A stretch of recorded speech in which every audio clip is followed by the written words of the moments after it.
Bonjour et bienvenue sur Cuisine de Nord-Vagabond. Aujourd'hui, nous allons faire des galettes bretonnes et aussi comme dessert, nous allons faire un far au pruneau.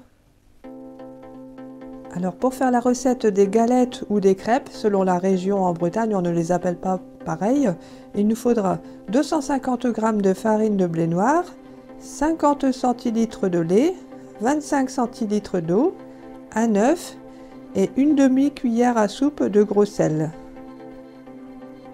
Donc pour commencer la recette, nous allons mettre la farine dans le saladier.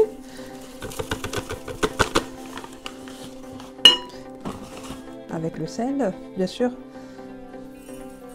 Le mélange.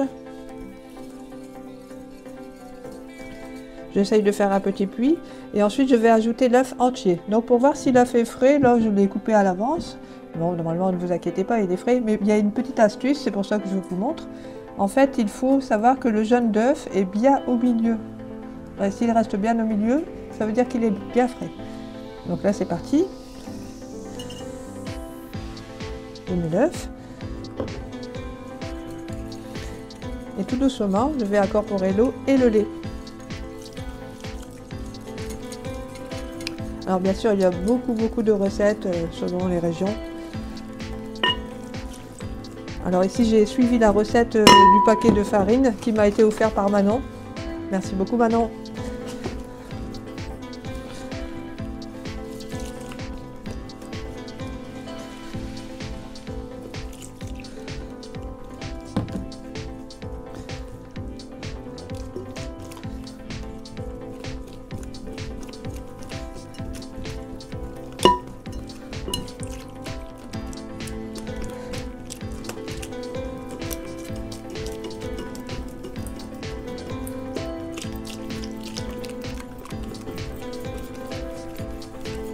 Donc pour cette recette-ci, on peut utiliser la pâte de suite. On n'a pas besoin de laisser reposer, mais si on a le temps, pourquoi pas, on peut la préparer à l'avance et la laisser reposer 2 heures au frigidaire ou un peu plus. C'est encore mieux. Voilà, tous les ingrédients sont dedans. Je vais vous faire voir ça de près.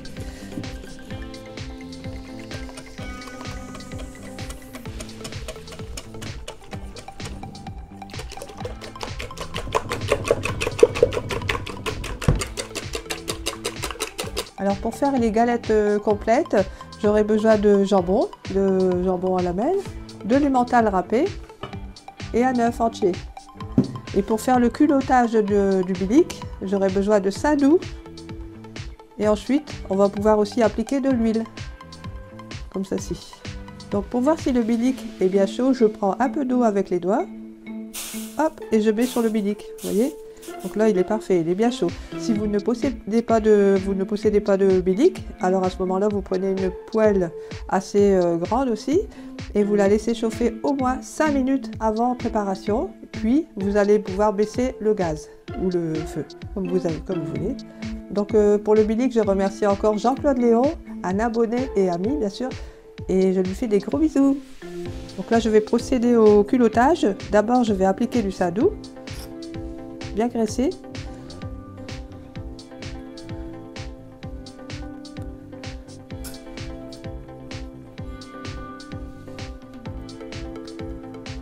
Car il faut savoir que les galettes ou les crêpes bretonnes, comme vous voulez les appeler, en fait c'est tellement que la température est chaude que la crêpe ou la galette est frite. Vous voyez? Là j'attends un peu. On voit là ça chauffe bien. On peut voir. Ensuite, je vais prendre une sopalin avec de l'huile et même opération.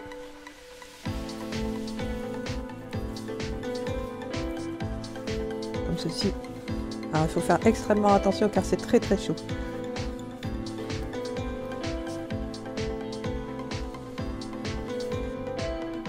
Voilà, donc je mets une louche à peu près. J'étale. Vous voyez, c'est assez rapide.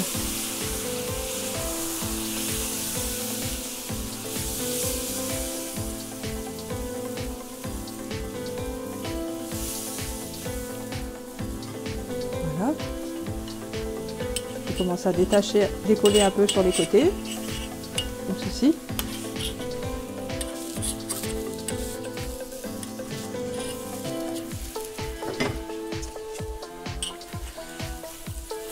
Je passe la spatule en dessous et je vais pouvoir retourner.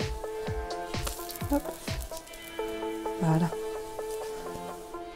Et voilà.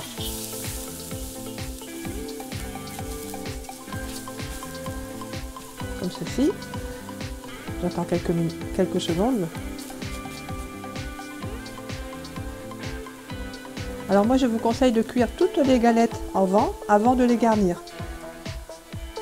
Donc si vous voulez, vous faites comme ceci à peu près, c'est parfait. Vous voyez, hop. Ensuite on retourne à nouveau.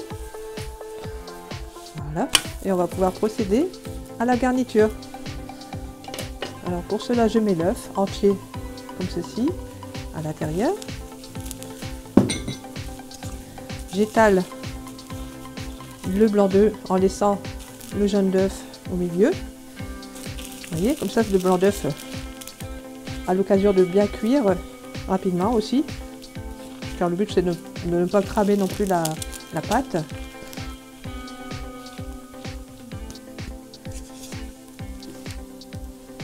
Maintenant je vais pouvoir appliquer l'emmental râpé sur le côté et les lamelles de jambon.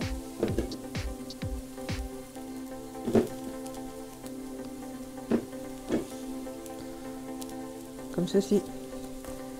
Ensuite je replie chaque partie. Hop.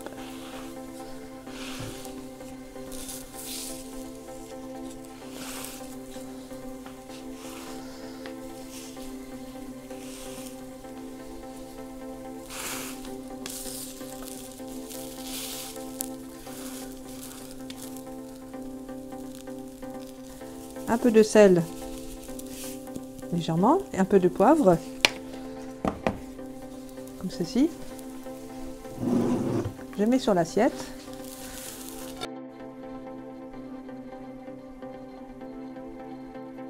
Pour le phare breton, il nous faudra 400 g de pruneaux déloyautés, 200 g de farine, 50 g de sucre canne blond, 4 œufs, 60 centilitres de lait, une gousse de vanille que nous allons fondre en deux, une cuillère à soupe de rhum et 25 g de beurre demi-sel. Donc première étape, je vais mettre à chauffer le lait.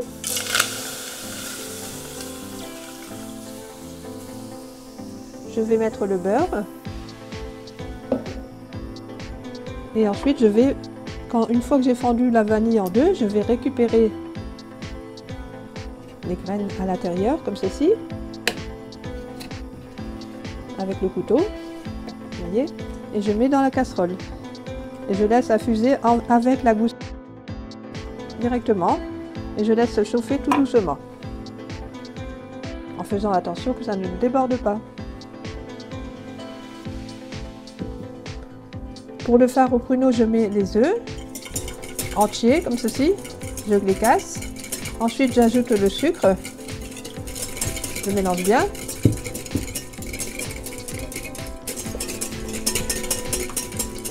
J'ajoute le rhum.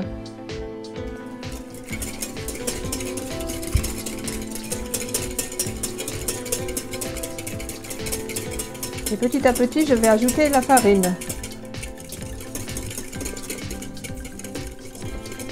Un peu comme si on ferait une pâte à crêpes.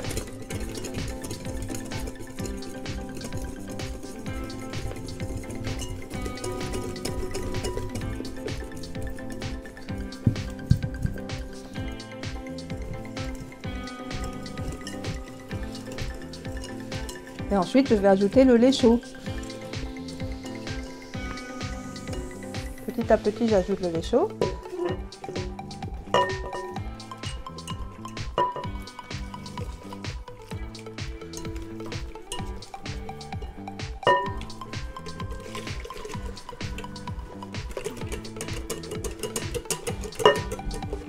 Je ne mets pas la gousse de vanille, je l'enlève. Donc l'appareil est terminé, je vais pouvoir placer dans un moule et ensuite je vais passer à la cuisson. Avec du beurre, je vais garnir le moule, comme ceci,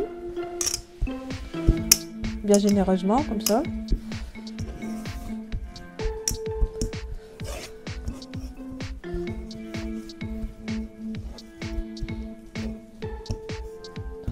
Donc c'est une recette bretonne, on n'hésite pas avec le beurre. Ensuite, je mets la farine, comme ceci. Bien sûr, je vais enlever l'excédent après.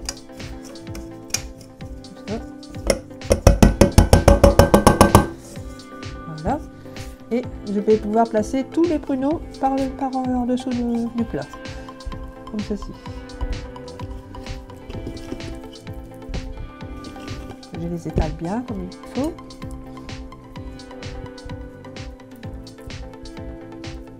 Alors j'ai préchauffé mon four à 200 degrés, chaleur tournante, et je vais cuire 20 minutes. Maintenant je vais mettre la pâte par-dessus.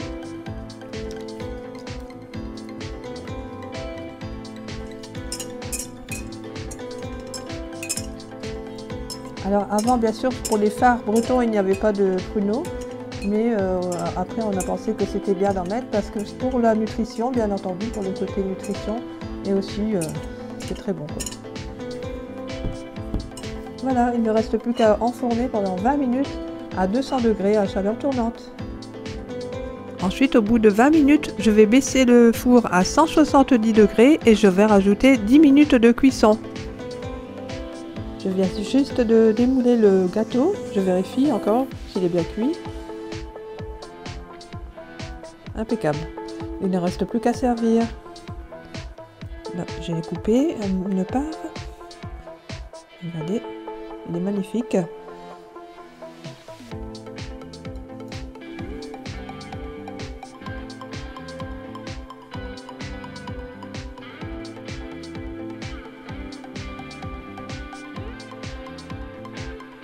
Voilà les amis, maintenant c'est à vous de jouer. Si vous avez aimé ces deux recettes, n'oubliez pas de laisser un petit pouce et aussi pourquoi pas un petit commentaire, ça fait toujours plaisir.